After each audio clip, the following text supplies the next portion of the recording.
Perkenalkan, nama saya Ahmad Gimnastiar Saputra dari kelas 12 MIPA 5 absen 4. Oh, itu intro di sit. Oh, amat tiket tuh.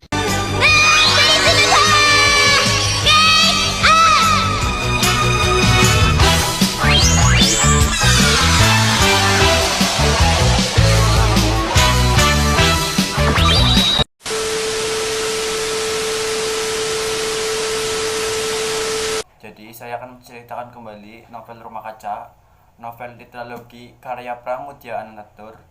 Novel ini adalah novel penutup dari ketiga novel sebelumnya. Jadi, di dalam novel ini bukan lagi Mingke sebagai pemeran utamanya, tapi Jaskes Pangemanan.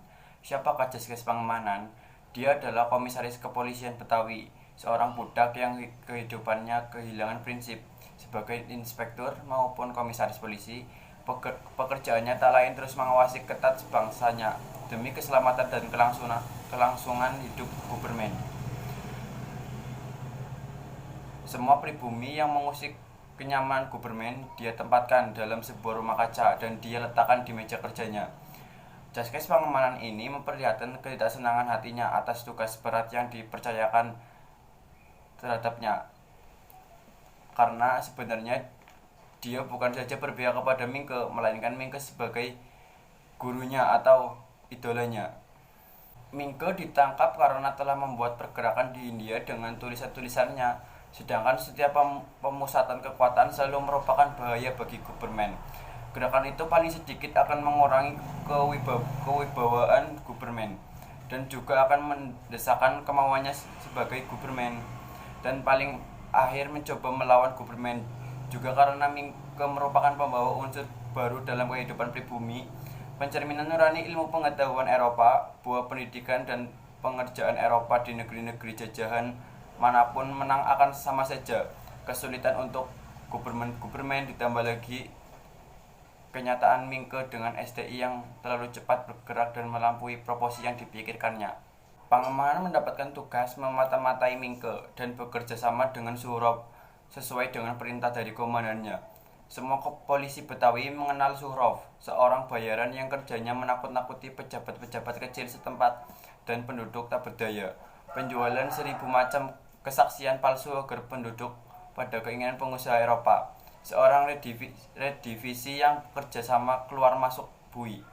Suhrov merasa Pangemanan membutuhkan dirinya untuk bekerja sama, sedangkan menurut Pangemanan, Suhrovlah yang mencari keuntungan hanya ingin mencari nama pada polisi. Di sini pertama kalinya Suhrov mendapat tugas dari Pangemanan. Saat Pangemanan mengantarkan Mingke ke pengasingannya ke Ambon, Pangemanan merasakan kebesaran jiwa piah seorang pembantu rumah tangga Mingke yang mampu mempunyai sikap mengalah darinya.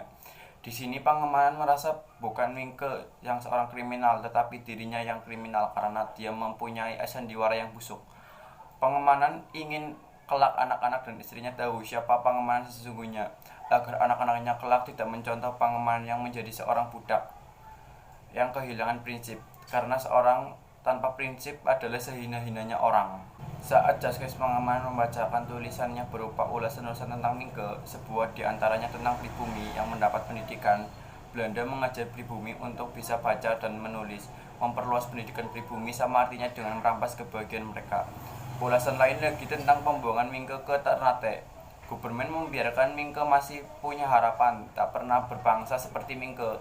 Dari sini bisa diketahui penilaian seorang Jaskes Pangemanan terhadap Mingke sebagai pembuat onar dan alasannya mengapa Mingke disingkirkan. Meskipun Mingke ada di tempat pembuangan, semua orang masih juga membicarakan Mingke, dan juga SDI semakin membludak anggotanya. Kemudian Cokro mulai mengganti Medan yang telah dibekukan dengan Proetoesan, dan Syarikat tetap tidak atau belum jadi partai. Mengikuti jejak Mingke, koran Cokro berbahasa Melayu, bukan Jawa. De Steker pun menerbitkan koran The Express berbahasa Belanda. Dengan korannya, De Steker mulai menggugat keadaan-keadaan yang sumbang menurut ukuran-ukuran Eropa. Ia berseru-seru pada golongan peranakan Eropa yang digaji kurang dari totok dengan pekerjaan yang sama. Dengan bantuan Wardi, didapatkan watak koran yang berkobar-kobar dan sinisme yang menggigit. Lalu lahirlah Indische Party, Partai Hindia, sebuah partai politik yang pertama di Hindia. sebuah partai dengan 3 serangkai Dawesteker, Wardi, dan Cipto Mangunkusumo. Suatu ketika keluar perintah untuk melakukan penangkapan terhadap 3 serangkai pendiri Indonesia Party, Wardi, Dawesteker, dan Cipto. Alasan penangkapan tersebut berkaitan dengan jurnalistik. Ketika pendiri Indonesia Party itu diasingkan ke Belanda, akhirnya Mingke dibebaskan. Meskipun sudah dibebaskan, namun tekanan dari pemerintah tak kunjung reda. Mingke bahkan belum sempat bertemu istrinya, yaitu Princess. Princess dipaksa kembali ke Ambon. Semua aset Mingke disita, rumah-rumahnya dan hartanya. Bahkan teman-teman Mingke mendapatkan tekanan untuk tidak menerima kembali Mingke. Karena penyakit yang dideritanya, Mingke akhirnya meninggal. Mingke juga tidak mendapatkan penanganan dari dokter yang ada di rumah sakit. Kematian yang akhirnya menyadarkan Pangemanan betapa hinanya dia sebagai manusia. Ialah penyebab kematian Mingke, seorang musuh sekaligus gurunya.